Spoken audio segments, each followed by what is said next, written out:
ഇപ്പം ആശമാരെ സംബന്ധിച്ചിടത്തോളം കേരളത്തിലെ ഇടതുപക്ഷ ഗവൺമെന്റ് അധികാരത്തിൽ വരുന്ന സമയത്തൊക്കെ ആശമാരെ സംരക്ഷിക്കുന്ന നിലപാട് സ്വീകരിച്ചത് കൊണ്ട് മാത്രമാണ് കേരളത്തിലെ ആശമാർ ഇന്ന് പിടിച്ചു നിൽക്കുന്നത്.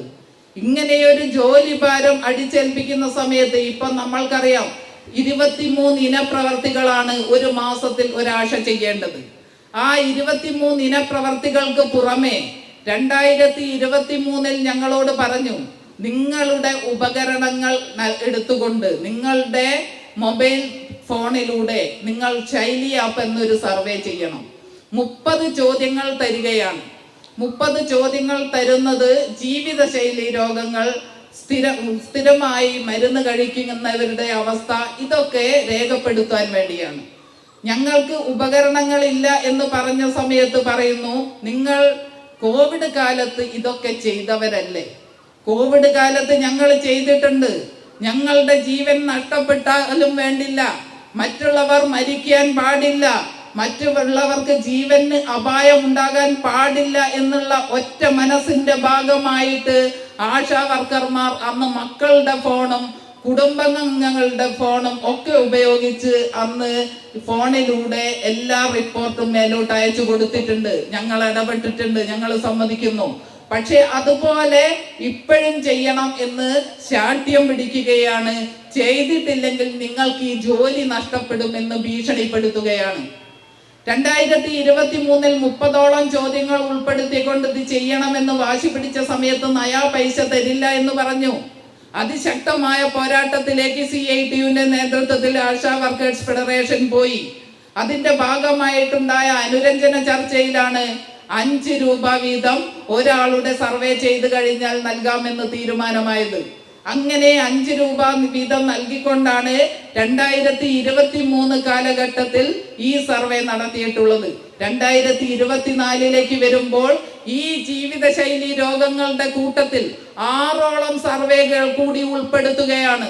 ക്യാൻസർ, അതുപോലെ തന്നെ മാനസിക രോഗം, കാഴ്ച, കേൾവി എന്ന് തുടങ്ങി 6ഓളം സർവേകൾ കൂടി ഉൾപ്പെടുത്തി അത് 62 ചോദ്യങ്ങളാക്കി ഉയർത്തുകയാണ്. ഓരോ വ്യക്തിയുടെയും ഉത്തരങ്ങൾ അടിക്കുന്ന സമയത്ത് അതർ ചോദ്യങ്ങളാണ് വരിക. അതുകൊണ്ട് തന്നെ വ്യക്തികളെ കാണാതെ ഇത് ചെയ്യുക എന്ന് പറയുന്നത് ഗുണം ചെയ്യില്ല. ഒരു നയാ പൈസ തരാതെ ഈ സർവേ ചെയ്യണമെന്ന് പറയുകയാണ്. ഞങ്ങൾ അതിശക്തമായ പോരാട്ടത്തിലേക്ക് പോയി. സെക്രട്ടേറിയറ്റിനു മുൻപിലും DHSന് മുൻപിലും അതിശക്തമായ പോരാട്ടം നടത്തി. അതിന്റെ ഭാഗമായിട്ട് DHS ഡയറക്ടറുടെ നേതൃത്വത്തിൽ ചർച്ച നടന്നു. ആ ചർച്ച നടന്നതിന്റെ ഭാഗമായിട്ട് ഈ ശൈലി സർവേക്ക് 2000 രൂപ വീതം മാസത്തിൽ നൽകാമെന്ന് തീരുമാനിച്ചു. ഞങ്ങളോട് പറഞ്ഞിട്ടുള്ളത്, നിങ്ങൾ ഈ സർവേ എടുത്തു തുടങ്ങണം, ഞങ്ങൾ കേന്ദ്രത്തിലേക്ക് അയക്കുന്നുണ്ട്, എന്തായാലും കിട്ടുമെന്നാണ് ഞങ്ങളുടെ വിശ്വാസം. അതുകൊണ്ട് ഈ സർവേ നിങ്ങൾ നിർത്തിവെക്കുന്നത് അവസാനിപ്പിക്കണമെന്ന് പറഞ്ഞു. ജനങ്ങളുടെ ജീവന് ഗുണം ചെയ്യുന്ന, ജീവിത ഭീഷണിക്ക് പരിഹാരമാകുന്ന ഒരു സർവേ ആയതുകൊണ്ട് അത് കൃത്യമായി ചെയ്താൽ അത് ഗുണം ചെയ്യുമെന്നുള്ളത് കൊണ്ട് ഞങ്ങൾ ആ സർവേ ഏറ്റെടുത്ത് നടത്താൻ വേണ്ടി തീരുമാനിച്ചിരിക്കുകയാണ്. അങ്ങനെ സർവേ നടന്നുകൊണ്ടിരിക്കുകയാണ്. ഞാൻ പറഞ്ഞു വന്നത്, ജോലിക്ക് ഒരു കുറവുമില്ല.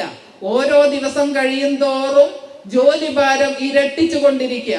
ഇങ്ങനെ വരുന്ന സമയത്താണ് വീണ്ടും പറയുന്നത്, ലെപ്രസി സർവേ, ഈ ശൈലിയിൽ ഉൾപ്പെടുത്തിയ ലെപ്രസി സർവേ തന്നെ വീണ്ടും നിങ്ങൾ ഒരു പുരുഷ വളണ്ടിയറെ കൂട്ടി വീട് വീടാന്തരം കയറി പുരുഷന്മാരെയും ആശാ വർക്കർ സ്ത്രീകളെയും ശരീരമാസകലം പരിശോധിച്ച് ആ ഫോർമാറ്റിൽ രേഖപ്പെടുത്തി പിന്നീട് ആ വീട്ടിൽ മാർക്ക് ചെയ്ത് മുന്നോട്ട് പോകണം. നിങ്ങൾ നോക്ക്, എന്ത് ത്യാഗപൂർണമായ ഇടപെടലാണ് ഇതിന് വേണ്ടത്. ആരെയാണ് ഇന്ന് ഒരു നയാ പൈസ കിട്ടാതെ ഈ സർവേക്ക് ലഭിക്കുക? ഏത് പുരുഷ വളണ്ടിയറെയാണ് നമ്മൾക്ക് കിട്ടുക? ആശാ വർക്കർ പുരുഷ വളണ്ടിയറേയും കൂട്ടി പോകണം എന്നാണ് പറയുന്നത്. ഇങ്ങനെ തലതിരിഞ്ഞ തീരുമാനങ്ങളുമായിട്ടാണ് മേലെ നിന്ന് ഉത്തരവിടുന്നത്. ഈ ഉത്തരവിന്റെ അടിസ്ഥാനത്തിൽ പ്രവർത്തിച്ചില്ലെങ്കിൽ നിങ്ങൾക്ക് വേതനം അടിക്കില്ല എന്ന് ബന്ധപ്പെട്ട ഉദ്യോഗസ്ഥർ ഭീഷണിപ്പെടുത്തുകയാണ്. അങ്ങനെ വന്ന സമയത്താണ് ഞങ്ങൾ DHS മുൻപിൽ വീണ്ടും സമരം നടത്തിയത്.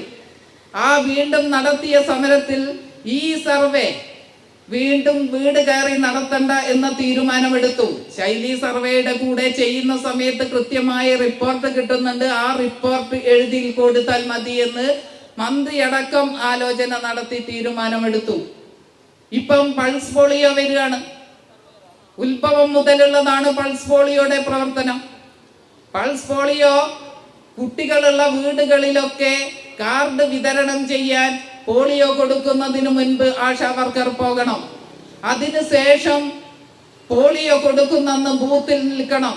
പോളിയോ കൊടുത്തു കഴിഞ്ഞാൽ 2-3 ദിവസം കൊണ്ട് അവരുടെ ഏരിയയിലുള്ള എല്ലാ വീടും കയറി ഇനി ഒരു കുട്ടിയും വിരുന്ന് വന്നത് പോലും ഇല്ല ഈ പോളിയോ കുടിക്കാതെ എന്ന് ഉറപ്പ് വരുത്തിയതിനു ശേഷം മാത്രമാണ് നമുക്ക് ഈ സർവേ അവസാനിപ്പിക്കാൻ വേണ്ടി കഴിയാം.